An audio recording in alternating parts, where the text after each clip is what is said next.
Alright guys, welcome back to another mask content video. It is Peter, and today we're going to get into doing a tier list for the PT in LA. And just my opinion and thoughts going into this meta. My opinions definitely have changed since the beginning of it, and this is the time to really do it right before the PG is about to go. This is like Sunday night, like 1 a.m. I just landed. Was at Battle Hardened in Dallas this weekend. Got 9th at the PTI and got 9th at the Battle Hardened, so double 9th weekend. Very unlucky, but it's what it is. But leave in the morning to go to Sacramento to test with the team. So before I do that, I was like, let me hop on and do this tier list and have it ready for Thursday before I go. So 1 a.m. A little bit quiet today, a little very tired from the thing, so let's just get right into it here. I want to explore a little bit on these. Obviously, I have LL. I have a lot of different. I want to put these in like different categories than I usually do, just because I want to specifically go into what makes these characters a little bit better than the other ones. We're gonna start with Bravo. Bravo is like pretty interesting. I do not particularly think that the Guardians. This is probably the weakest the Guardians has ever been in the history of the game. There's not one of them that overly excites me.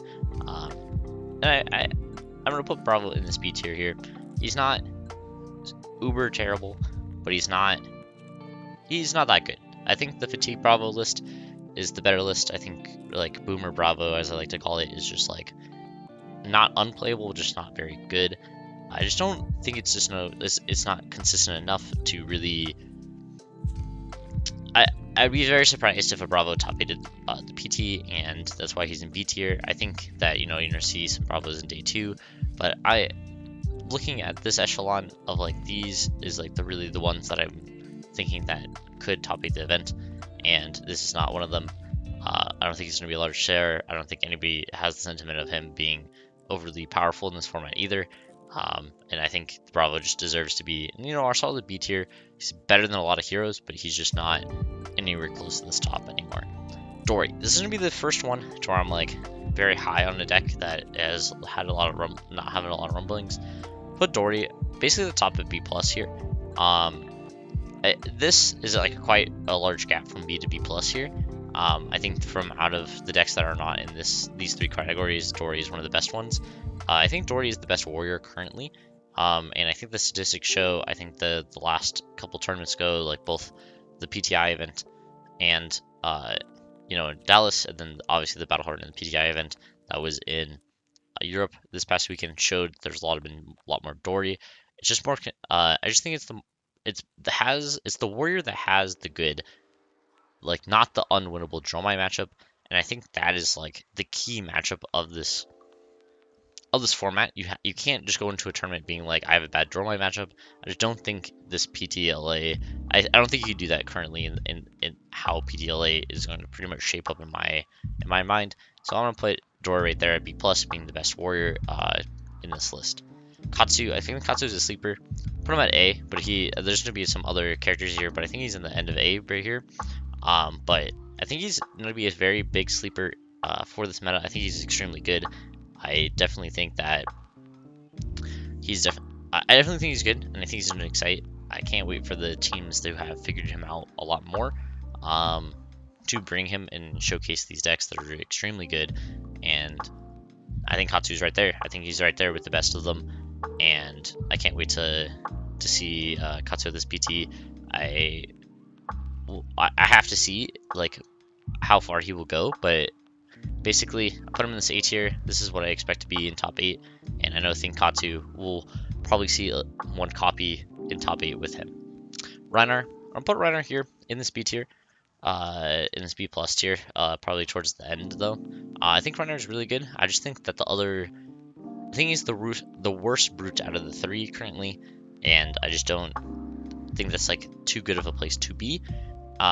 It's like fine. I think he's a good deck, but there's just brutes that are better than him, so I'm just gonna put him right here. Azalea, I think she's a little bit worse, but I think she's still a good deck in this format. But she has matchups that are really bad, and then she has matchups that are good, and I think she has too many of those matchups that are even to bad currently in this in this eco sector, and just too many even matchups to where you just need to be winning a lot more, or you have to be specifically hitting the meta in a certain spot. I just don't think Azalea is right there right now. I think she's still a really good deck, but I think she's just looking, the more and more I play in this meta, I think she's looking on the outside and not being inside where she would really want to be. Viserai, I'm not really talking too much about it. This deck sucks. Dash, I think is in C tier. I think Dash is literally the worst it's ever been. I think Mechanologist currently right now is the worst it's actually ever been. In a format as well. I just don't think this is in this meta. I don't think Dash is playable, and I think a lot of people that were prominent Dash mains are just shying away from that that hero as well. All right, we're here. Kano, we're putting him in A+. I think Kano is extremely good right now. I think for basically any meta, this is the best meta for Kano has ever been since he's been a known combo deck. Besides PT1, but nobody actually knew the combo besides 3 people going into PT1. So as it being a known deck, I think this is the best meta Kano will ever have currently and has had. So obviously A+ right here. I will be bringing Kano. Obviously, I think that's no shocker to anybody. I think this deck is extremely good if it's in a competent pilot's hand that's played, a couple thousand games on the deck, and I think I would expect him to be in top 8 from just a specialist Kano player or somebody that has been practicing it for the last at least 6 months just to be able to play it at a high enough level for this tournament, and I think this character will go far.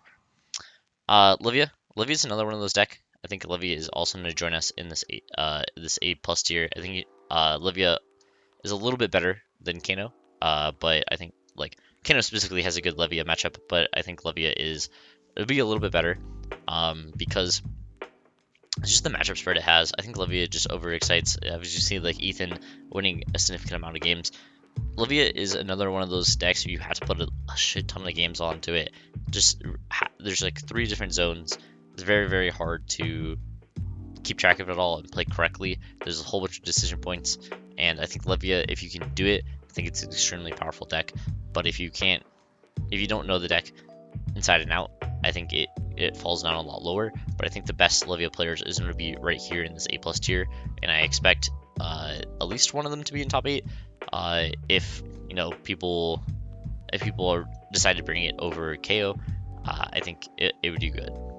Boltyn, I think Boltyn is going to be here at the top of B. I think Boltyn's actually really good, but it is kind of like a wacky deck. Your auto loss to Dromai, not the best, and I don't think you can really comfortably bring a deck into this PT that just I know I'm just gonna lose to Dorinthia, and Boltyn is that deck, and so he's gonna be a little bit lower on this B tier. I think he's good into a lot of matchups, and I think it's perfectly fine to bring him, but you are playing Gem Roulette. If you're playing against too many Dromais, your tournament is just over. So that is not something I just want to be playing currently without the massive upside of just having 80% matchups if I hit them, and he just doesn't have that. So he's gonna be down here in B. Dromai. Let's start with the first S tier hero. I think Dromai is one of the best decks in the format. Top 2 for me. I just think it's one of those decks that fundamentally I don't actually think it's that powerful, but I think the pilots make the deck a lot better, and fundamentally it creates really complicated board states that forces your opponent to make bad decisions a lot of the time. And if your opponent, the more bad decisions you can force your opponent into making, the better the deck becomes.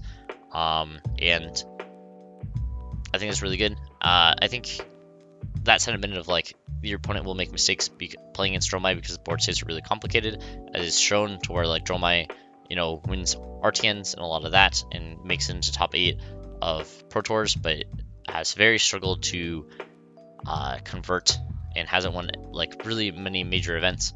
But I think it could be her time in this one. I think the meta is actually pretty good for her, but I would expect 1 to 2 copies into the top 8 very easily. If I if we didn't see a copy of Dromai in the top 8, I'd be vastly surprised. I think she's going to be a massive meta share as well. I think this deck is extremely good.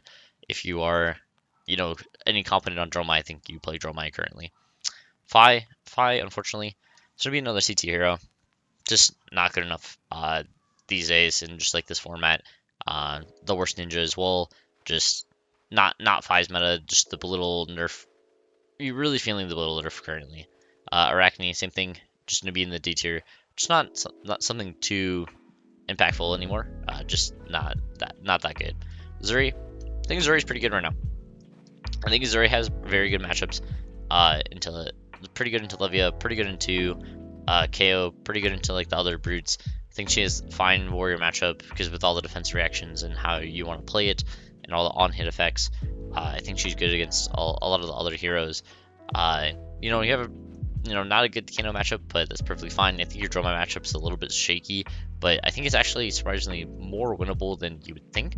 But I'm going to put it to the end over here on the A tier, but I think Azuri is also a sleeper. I think this part of A tier is going to be a lot of the characters that I think I expect to have like maybe one copy into the top 8. I think they're definitely better than these characters, but they're not really close to these, but they're pretty good. They're pretty good for right here. I think if I saw a copy of Azuri in top 8, I wouldn't really be surprised.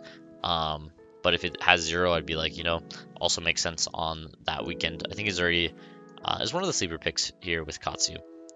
Vincent, obviously not good. Prism, I think Prism's gonna be right here as well. I think Prism's good. I know there's a specific team that is bringing Prism to this tournament. I think Prism is quite good in their hands, but it's extremely complicated to play Prism if you haven't played the new Prism. It's just not like Herald Aggro. I think it's just like you actually have to sequence really correctly and play to different matchups, especially because a lot of these matchups now have 6+ power.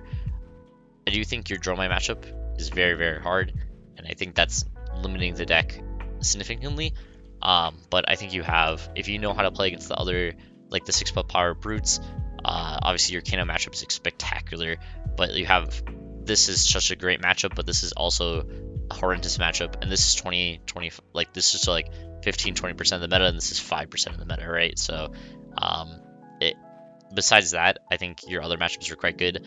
I think somebody will crack this deck. I trust Illusionist players. That's why I put this so highly all the time, is I trust Illusionist players to figure out their matchups, because they definitely are the subsequence of people that have a lot of time on their hands to figure out matchups, and they will never stop. So I usually put Illusionist decently highly.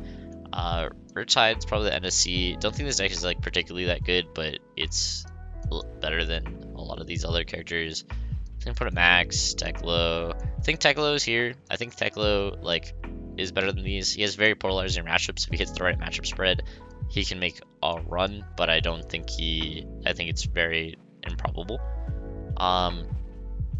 Dio, I think, is actually better than all these people right now. This is probably kind of controversial to put Dio ahead of there, but I think the Dio players are way better than the regular Dash players. I think this deck is extremely hard to play, but obviously the aggro versus aggro mirror, like goldfishing doesn't really take a lot of skill. But I think playing against the mid-range decks that can also fatigue you randomly into the game, and then playing against dedicated fatigue as Dio is probably some of the most complicated games. And I really respect. I think the people that are playing thousands of games of Dio are quite good. I don't know if the deck is kind of broken fundamentally and does things insanely well. But I want to know how many people are actually bringing this deck. But I do think this is better than what people think. I do think it's actually the best mechanologist currently. But I think you really, really have to know your stuff. But I think the potential is definitely there. That's why I put it so highly and over, the easier mechanologist down here as well. Because if you're a specialist, I think this is the best mechanologist currently. Kasai, I'm gonna put it right here in B tier. I thought this was the best warrior in the set for a long time. I thought Bolton maybe could make the run for being the best warrior in the set as well. It just ended up not being that. I just don't think it was. I just think Doherty started cementing itself as being just better than the other ones, and that's definitely not a bad place to be for Kasai, being the second best warrior. But also, I just don't. I don't think Warrior top 8's the PT at all. I don't think any of the three will make one copy into the top 8. I just don't think they're good enough. But I think Kasai is a very solid deck, and you can definitely beat a lot of matchups. But like, you have it all lost against Dromai, and that's not a place I want to be. So I'm gonna put it right here.